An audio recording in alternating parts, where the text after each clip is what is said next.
Hi, good morning, everyone, and thanks for joining us. We want to keep our webinars as productive and time effective as possible. So before I introduce Scott, some quick housekeeping items. We've got a 30 minutes presentation followed by 15 minutes Q&A. You can ask questions via the control panel on the right hand side, and please ask all the questions that you want. We've got to make the most of the time that we have Scott here. You get contact details at the end so that you can follow up directly with Scott, or just drop me an email and I can put you in touch. And we'll obviously share the on-demand version of the webinar afterwards.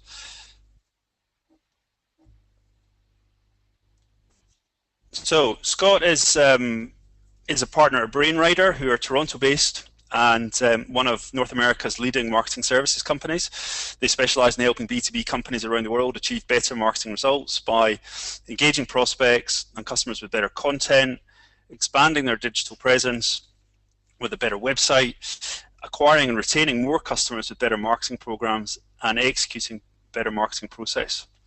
But before I hand over to Scott, I want to give some context around what he's going to talk about, because the earth has fundamentally shifted under B2B marketers' feet. In the majority of industry sectors, buyers have gone online, which means that they can find companies, learn about them, reference them, qualify them onto a long list and then a short list of potential suppliers, all on their own using the internet. What that means is that they can get themselves to, hey, I'm ready for a sales conversation, but before they're prepared to talk to anyone from that company, and up until that point, they will just ignore calls. We all take calls every day from people, calling in, trying to interest us in products and services. And typically my response, and I'm sure everyone else's response here is that, hey, you're interrupting me, send me an email and I'll come back to you. So the current model of spray and pray in B2B is becoming increasingly inefficient. Sales are involved much, much later in the sales cycle. And 2 years ago in the US, 78% of B2B salespeople failed to make quota, and there are 14 million of them. So marketing has to fill that void. So what you can see here is that previously it was marketing generating awareness and then sales looking after education, consideration, and decision. Now it's marketing looking after awareness, education, and consideration, and sales only involved in decision, because that's what the buyers want. So marketing's got to fill this void, and to do that effectively, marketing needs the skills and the tools to be able to do that. So what we're going to talk about today is content and customer-centric content that's designed to interest prospects both at the top of the funnel and then engage them through the funnel. So on that note, I'd like to hand over to Scott. That's great. Thanks very much, Scott. I'm going to pull my screen up. Just so everyone knows, the accent is Canadian, so it's bright and early in the morning over here, so if I sound a little sleepy at the start, it's all because I'm excited to share some learning at Scott's request. At Brainrider, we really focus on the concept of better marketing. And better content specifically is content that is first driven by objectives, second, customer focused, and thirdly, does a really good job of telling your story while demonstrating your subject matter expertise. Content is a big investment. It's hard work, it's costly, it's complicated, and so your investment in content has to go forward to support your marketing programs. It should be in formats that are easy to publish and share, and better content is measurable. Although those objectives seem very standard from a disciplined marketing perspective, they're actually fairly hard to achieve. They're hard to achieve because content is also sexy. It gets everyone's attention, and it's such hard work that consumes lots of resources. It's also challenging because often people are working without the right tools for measurement. Google Analytics does a great job of aggregate data of visits to your website, but doesn't tell the full integrated story of how your prospects are consuming content as you go forward. So what we're going to share today are some of the same elements that we put in place for our clients over a 12-week engagement to get them into a better website, better content, better programs, marketing effort. Let me start with the most important point, and this is the one you should take away from today, which is better content is not about you. Better content is in fact focused on your customer and the problems that they want to solve. You can really demonstrate that quite clearly if you take a look at Google, what people are searching for in Google in terms of information. You could do this for your own company and put some of your own keywords in, and there are several tools, for example, Uber Suggest, which will allow you to do and understand the predictive keyword strings that Google sees people searching for. But most typically, on the left, you'll see better marketing content, which is an area that Brainrider plays in. And the actual search strings that people are looking for are fairly practical. They're looking for how to develop it, case studies, an agency to help them, workbook, benchmarks to help understand what the industry is doing, guide, trends. On an even more practical basis, if you take a look at the keyword strings that come up against B2B marketing, really looking for plans, agencies, strategies, automation, something as simple as definition, trends, and tactics. In other words, as your prospects are consuming or engaging with you, much of your messaging originally was probably focused on articulating your value proposition, defining your products, communicating your benefits. That's important, but it doesn't connect with the information research needs of prospects through each of their decision stages. Here's a quick model of what prospects are often looking for at each decision stage as they decide to buy from you. Early on in the decision stage, so on the left-hand side of my chart, if the customer is asking, what's my problem, they're really looking to be educated. They're looking for thought leadership. And so some of the content that they're looking for would be trends, benchmarks, and statistics to help understand the lay of the land, what's new and why it matters, best-in-class examples, problem guides, opportunity guides, needs assessments, and even something as simple as 101 education. As they start to understand their problem or opportunities, then they move into how do I fix my problem, looking specifically at solution and product suitability content.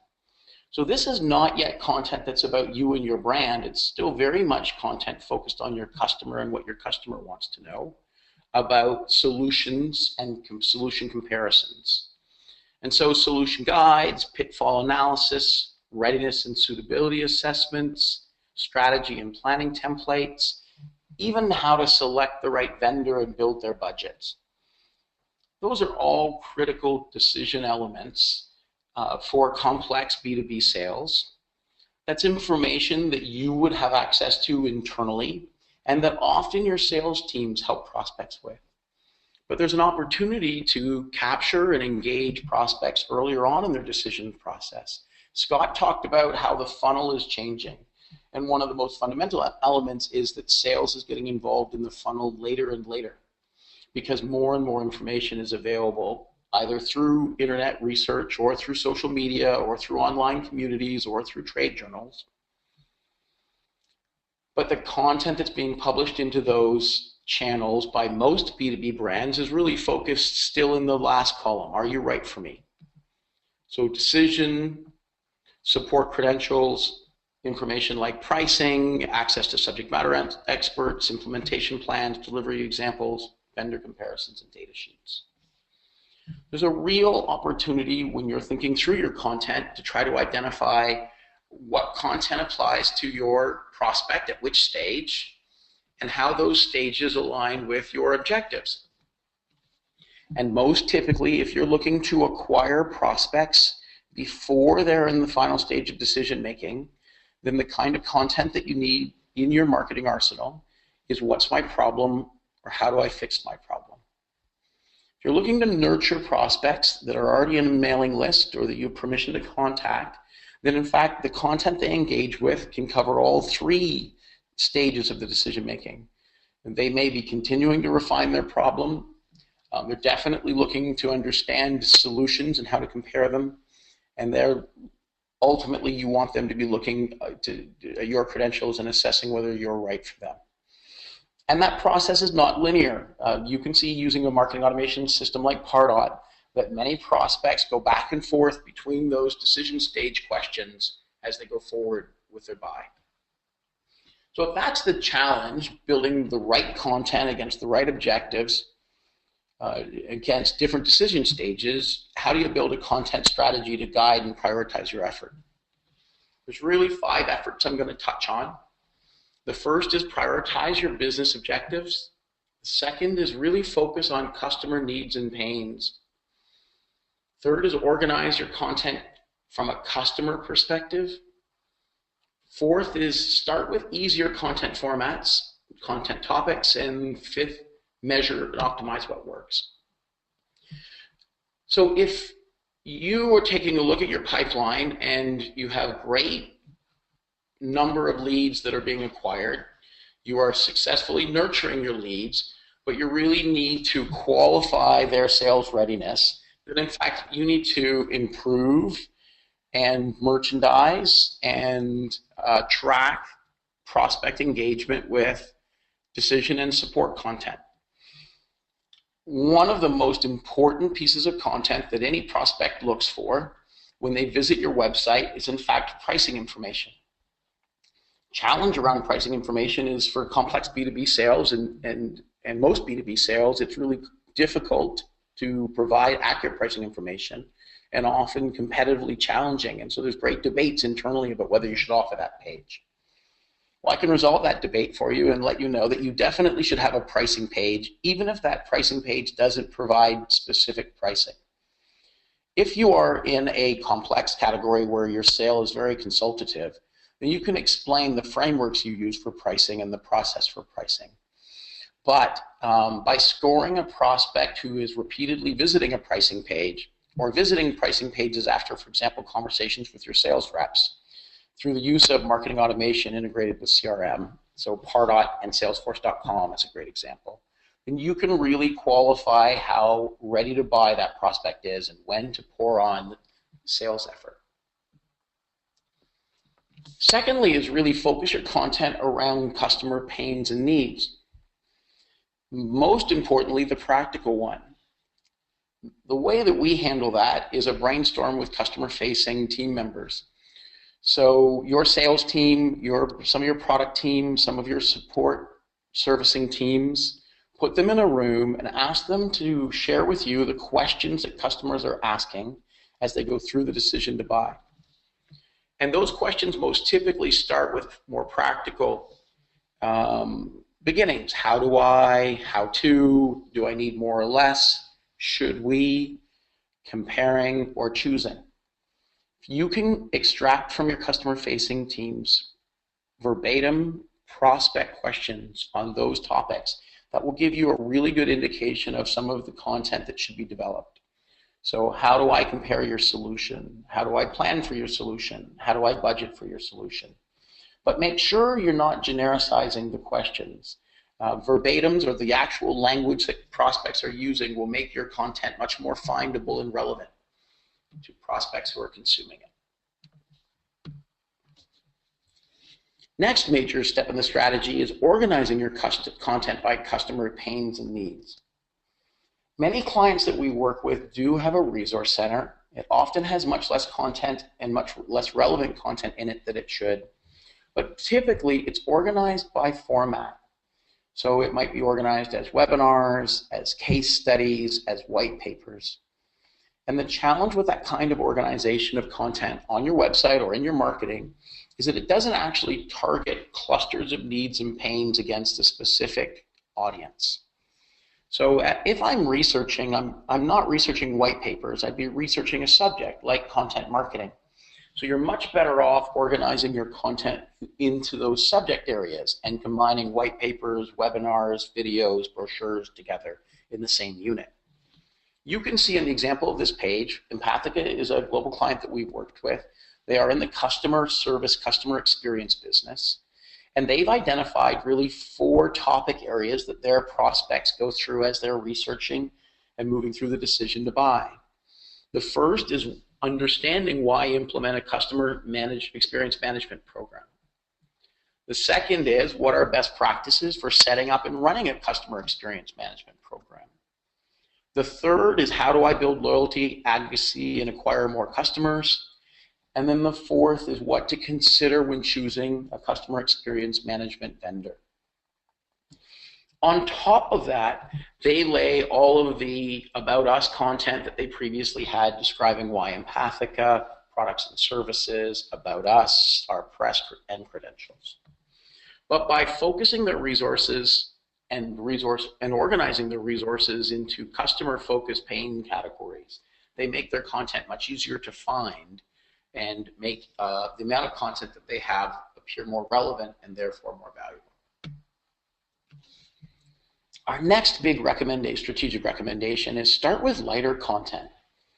The definition of lighter content is content that you already have, so content that as is, but is not being merchandised on your website. Great example of that are research studies, position papers written for clients, presentations written for industry or clients that have not been published to the web, have not been put on your website or SlideShare or through social media. Second example of light content would be repurposing existing content. So if you have a white paper, for example, it often actually covers 4 or 5 valuable subtopics to make the white paper meaty enough. And so you can actually extract those topics from an existing white paper and publish them as individual blog posts or as one-pagers onto your site, into social media, and use it for email nurturing. The final category of light content is, in fact, the curation of third-party content. So identifying and sharing content from industry experts, publications, and other sources that you think is relevant to your audience, filtered through your own value proposition, and that you can share with them with your own slant. For example, we love Pardot content because they are really one of the best marketing automation systems vendors with the best support team and tons of great content. So as a partner, we freely share their content, and we'll often put a slant of our own around it, a perspective on why Pardot's webinar on 60-second lead qualification is relevant when you're building a sales qualification process. The biggest advantage of starting with light content is that it's lower cost, it's less effort, but most importantly, it allows you to quickly do a volume of content so that you can get more learning and channel your future content investment. Instead of arbitrarily or working really hard to sort of make your best guess at what content is sticking with your audience, by using light content, you can actually do mini content tests and see what content is engaging in email deployments, what content is engaging on your website, what content is engaging through social media.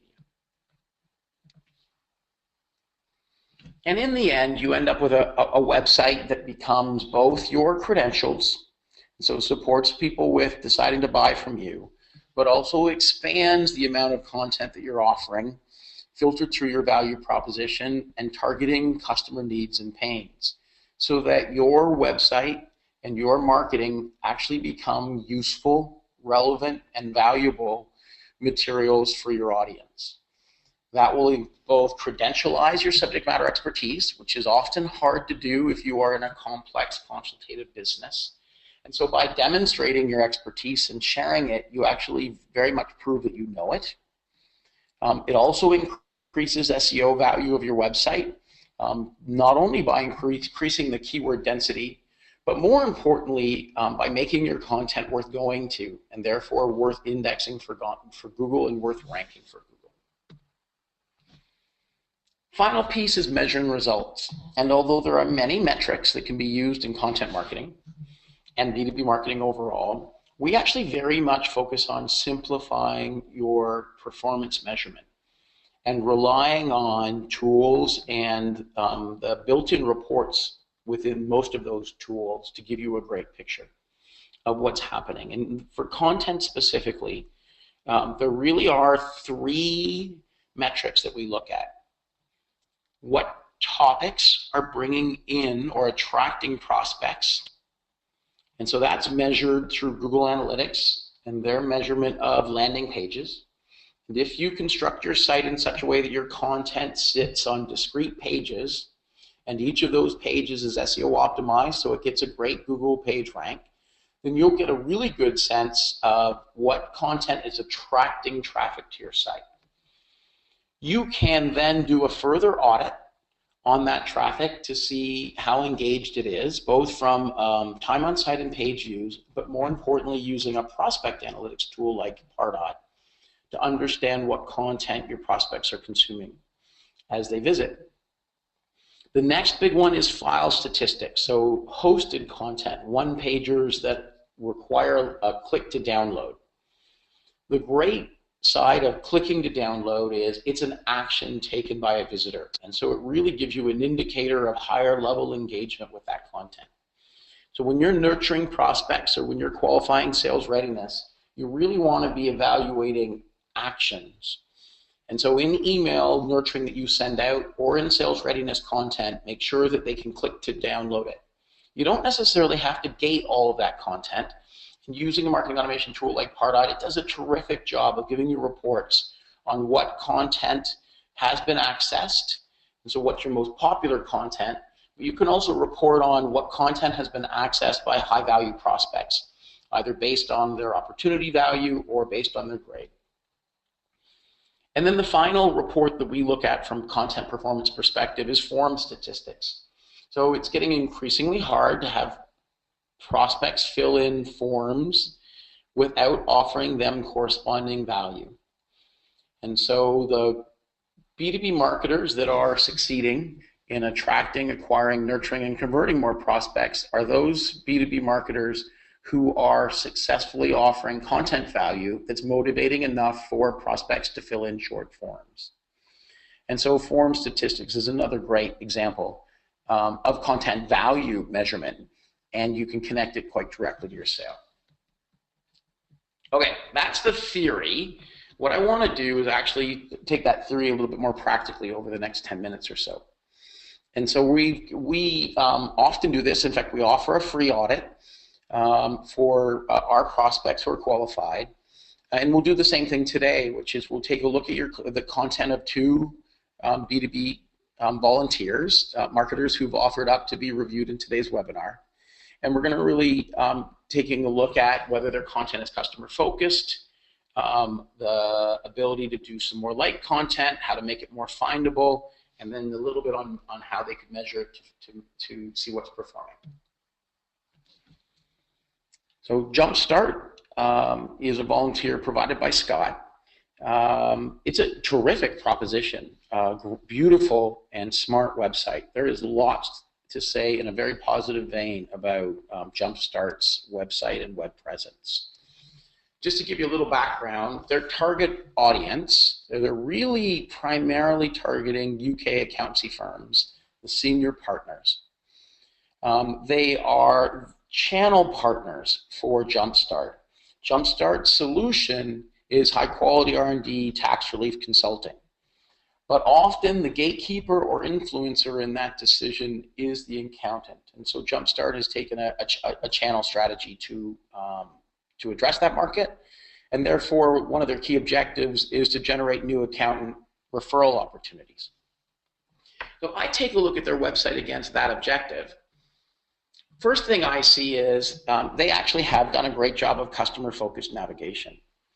Often, if your website navigation is about us, our products, our services, our press, our careers, you can quite quickly identify that there is actually very little there that's for me, your visiting prospect. And in this case, there are really two sectors. The R&D tax credit information itself and the Just for Accountants are clearly calls to action of resources and information targeting that audience. The sector information can sometimes do that, so industry information, although it's usually product and benefit information packaged by industry. And R&D news and events in most companies is not very relevant. Press releases about us, for example. In this case, it also includes Jumpstart's blog, and so it's a valuable area. Speaking of Jumpstart's blog, their blog is actually fascinating to read. Tons of effort but very much focused on the science side and the discovery side. And so we would recommend adding more accountant-related and tax credit-related content to the blog. When you look at your customer needs and pains, you always have to filter them through your value proposition. So in this case, Jumpstart's value proposition is really good understanding or excellent understanding or world-class understanding of tax credits for R&D development and how to efficiently apply for them and get them. And so that content is in fact mostly the content that I want to find on the Jumpstart website if I am an accountant practitioner or if I am a technology company. So if I move to the Just for Accountants page, it's really well constructed page. There is a great opportunity to acquire accountants with gated content offers on this page. The main call to action on Jumpstart's site is contact us. And the truth is that most prospects, often less than 10%, are in a contact us frame of mind when they visit your website. And so instead of hoping they visit your website again in the future, the better marketing strategy is to try to opt in a visitor when they're there so that you can follow up with them and keep yourself top of mind. And in this particular case, getting a channel partner as an accountant really will be a top of mind exercise. Making sure that Jumpstart's tax credit information is valuable enough to an accountant that they are regularly thinking of Jumpstart and reading its content. But just because their primary target is accountant doesn't mean that we wouldn't suggest that they also provide an opportunity for channel leads or R&D technologies to opt in. Now, Jumpstart knows a lot about R&D tax credits. Each of these pages is in fact an incredibly short summary from a brochure perspective of what they know. And you can offer much deeper content by repurposing lighter internal content, for example, and then gating it with Pardot so that it's not available to everyone. But if a prospect is willing to provide their name, then you have them as a lead that you can pass through to channel partners, and eventually, potentially, Jumpstart can market to those prospects directly. And then the final recommendation we would make from a content marketing perspective for Jumpstart's site is to take their R&D news and events page, and the archives are currently organized by date, and consider organizing them by need and pain or by audience need and pain. So content for accountants, content for technology companies, content on R&D tax credits, to make it much easier to find relevant and valuable content that I might be searching for. Most typically, date is a standard blog categorization, but it's because blogs were originally set up as a log or as a diary, but they make it very hard to find relevant content in the situation. Final piece is add a subscription for updating updates, new blog posts, new information that's posted on the site. We call that a tiered opt-in. It's a lower engagement opt-in than downloading a content or contacting us, but it still manages to get a prospect name into your database.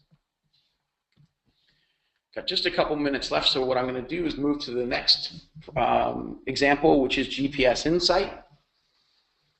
This site is much more optimized from a conversion perspective. It's a Web 2.0 kind of e-commerce look to the site. And GPS Insight is targeting fleet managers, executives for service companies, in an array of verticals. Really what they do is vehicle tracking, an element of logistics to improve employee productivity, reduce labor costs, etc. Their objectives really are twofold. They really want to showcase their expertise, and so present the wealth of information that they have about GPS tracking. But of course, they have a business objective, a core business objective as well, which is generate leads. And you can see that in two-tiered calls to action on their website: request a live demo and request a free quote. In this case, they've done a terrific job on their homepage of featuring needs and benefits. And those needs and benefits are actually really targeting customer needs and pains effectively. So whether that's reducing fuel costs or reducing labor costs or improving customer service. But while they've done a very good job on their homepage, there's an opportunity to make sure that that kind of organization and content, engaging content or needs and pains content, is merchandised across the rest of the site. Typically, more than 50% of your visitors will not come in through your homepage. So you have to make sure that each of your subpages is effectively doing an element of your content strategy to try to engage and acquire them as prospects on the page that they land on. Second suggestion is to promote content assets in line. So don't force your visitors to do too many clicks before they can access a content asset. You want to be able to identify the page they're on from a measurement perspective, but you also want to make it really easy to see that there's content that's available for me that I could easily and simply download. Because you want to increase the total conversion of visitors, anonymous visitors to your site, to identified prospects so that you can nurture them and ultimately sales qualify them and achieve your objective of generating qualified leads. On their blog page, there's two real issues with it. The first is that their blog is actually separately managed from the rest of their site. Secondly, it's organized around sort of a broad array of categories, which makes it a much more confusing way to navigate. And those categories aren't well merchandised on the site just so that you can identify what you're looking for as a prospect. And so that terrific set of needs and pains on the home page would probably be a really good starting point for organizing the content that they're publishing to their blog. And like Jumpstart, GPS Insight is putting a tremendous amount of effort into their blog content. So it's worth investing a bit more strategic effort into making that content pay off in better better prospect engagement, conversion, and ultimately sales qualification. The other challenge is that because their blog is being managed on a separate domain, they haven't included any prospect level analytics tracking. So the simple element of adding Pardot tracking code, it's a really easy addition to the header of your page, or merging it with your home page would add much more valuable at a prospect activity level in terms of what content prospects are consuming. Okay, I kind of went through that within 30 minutes because I also really enjoy the question and answer section. So why don't we move to that? We share very much all of our thinking, and so visit us on Twitter, where we have daily updates, on LinkedIn, but most importantly, we share practical B2B marketing resources at brainrider.com/resources, and we have regular What's New articles at brainrider.com/blog.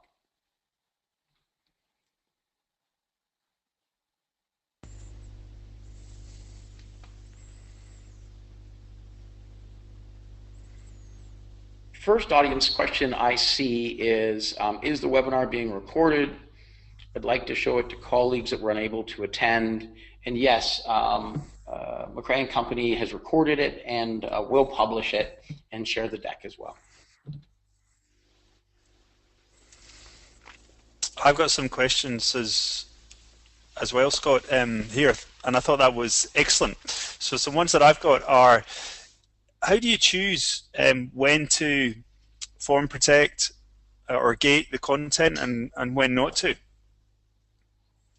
Oh, that's a terrific question, Scott. So just to make sure I'm understanding the question correctly, if you post a content asset in a downloadable format on your site or as a protected page, it's a very common question from clients we work with. What do I gate? What do I put behind a form? And what don't I put behind a form?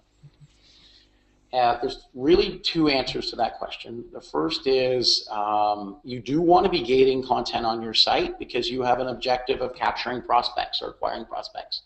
If you have more prospects than you can manage, then you really don't need much effort put into maintaining content or publishing content to your website.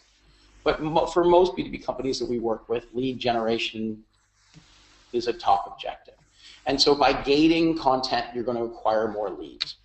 have to ensure that that content's valuable enough for prospects to engage with it and want to fill in the form, and that your form's short enough and customer focused enough that it doesn't feel like it's a sales form, but that it really is a, I'd like to access this content form.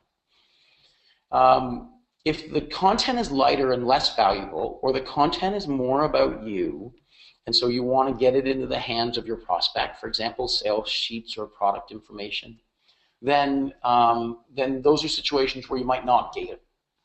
And so if you don't think it's enough value to put behind a form and have people download it, then offer it without a download. And if it is a popular piece of content, consider increasing its value by adding information to it, or expertise to it, or formatting it in such a way to make it more useful. For example, taking a one-pager and turning it into a more practical marketing tool.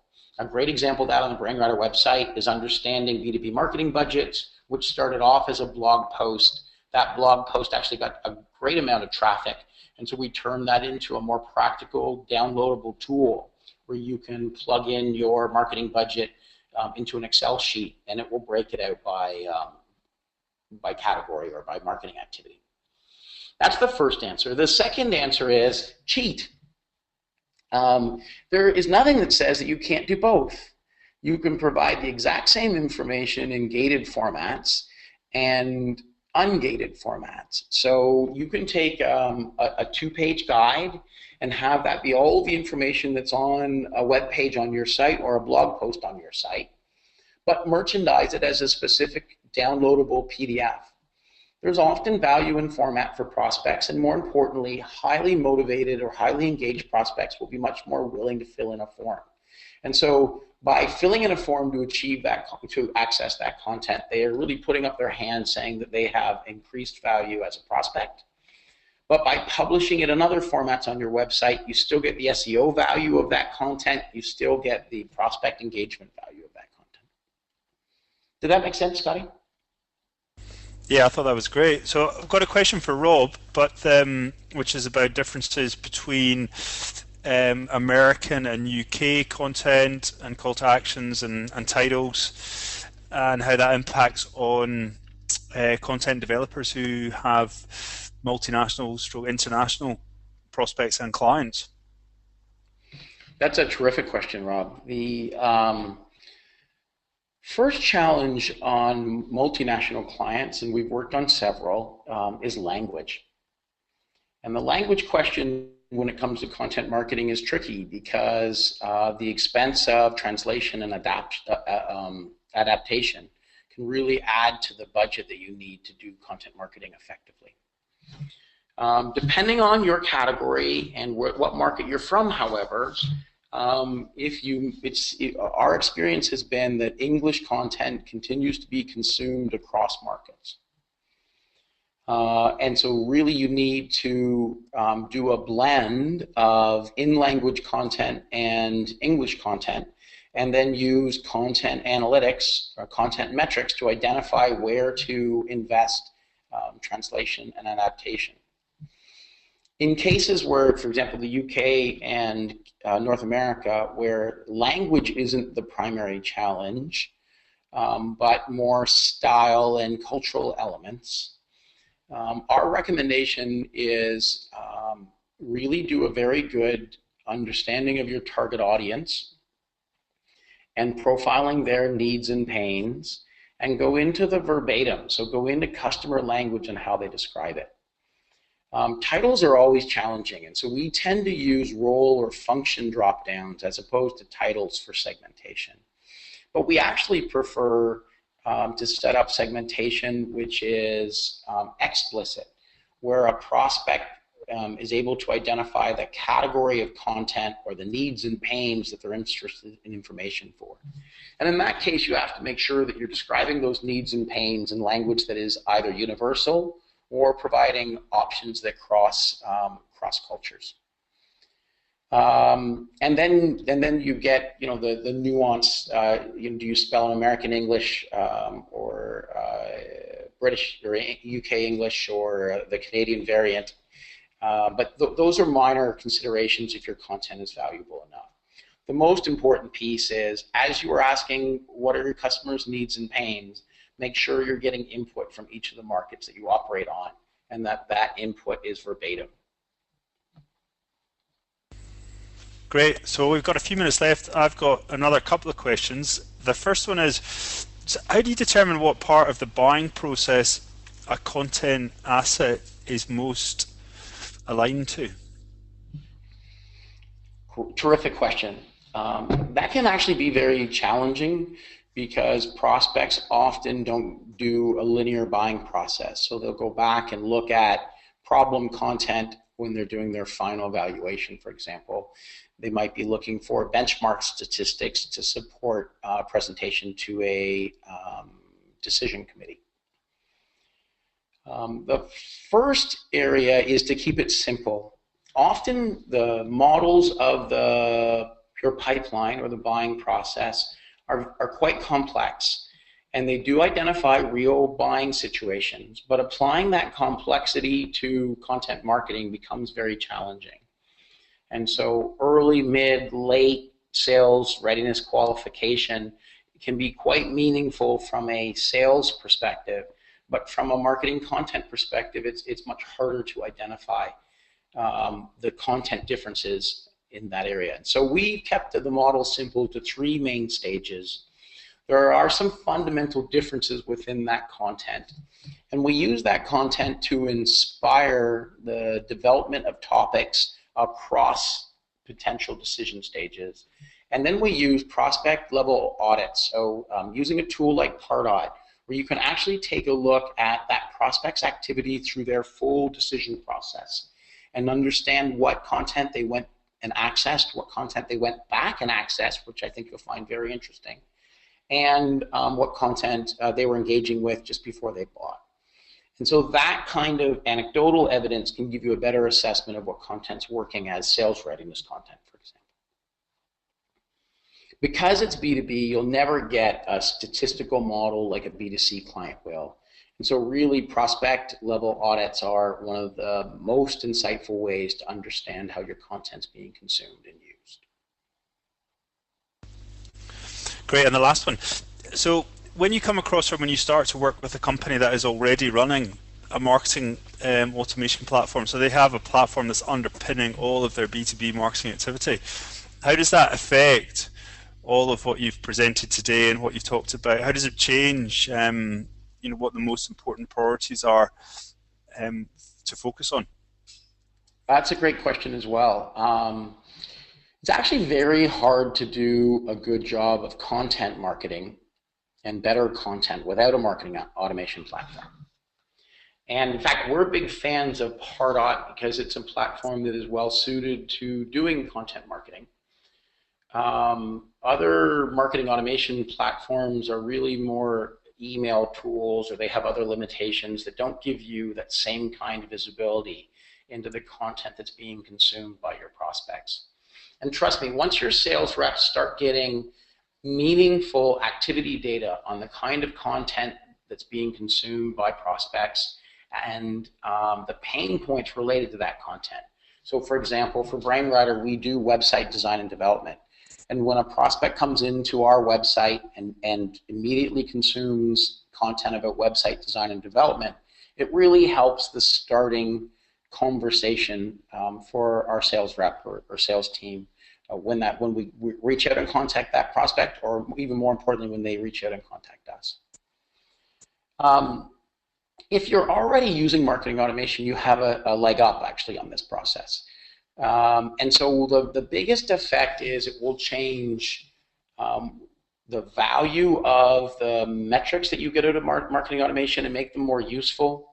It will change the segmentation that you're doing against your lists because you can segment it against needs and pains information captured by content engagement. It will change the way that you're deploying emails because you will have more about us content in your emails, which always improves click-through rates and engagement rates. And so then you'll start focusing less on the number of deployed emails and less on open rates and much more on click-throughs and prospect activity and scoring generated by a nurturing email. So they really do go hand in hand. They're a terrific complement together.